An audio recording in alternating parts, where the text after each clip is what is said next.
Menteri Kelautan dan Perikanan KKP Sakti Wahyu Trenggono menyebut progres pembangunan Kampung Nelayan Merah Putih telah mencapai 45%. Capaian tersebut disampaikan Trenggono dalam rapat terbatas bersama Presiden Prabowo Subianto Rabu 26 November. Menteri Kelautan dan Perikanan (KKP) Sakti Wahyu Trenggono melaporkan progres Kampung Nelayan dalam rapat terbatas bersama Presiden Prabowo Subianto di Istana Kepresidenan Jakarta Rabu 26 November. Ditemui usai menghadiri ratas tersebut, Menteri Trenggono mengatakan bahwa progres pembangunan Kampung Nelayan Merah Putih saat ini telah mencapai 45% di tahap pertama tahun ini. Soal progres Kampung Nelayan Merah Putih yang kami laporkan ke Bapak gitu. Sekarang sudah berapa persen?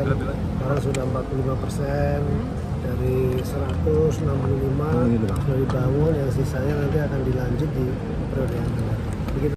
Adapun total biaya yang dikeluarkan untuk pembangunan 65 lokasi kampung nelayan sebesar 1,34 triliun rupiah yang bersumber dari anggaran pendapatan belanja negara (APBN).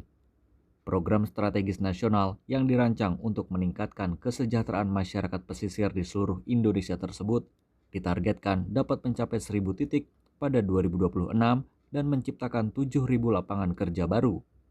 Dari Jakarta, Cahya Sari, Pradana Putra Tampi, Kantor Berita Antara mewartakan.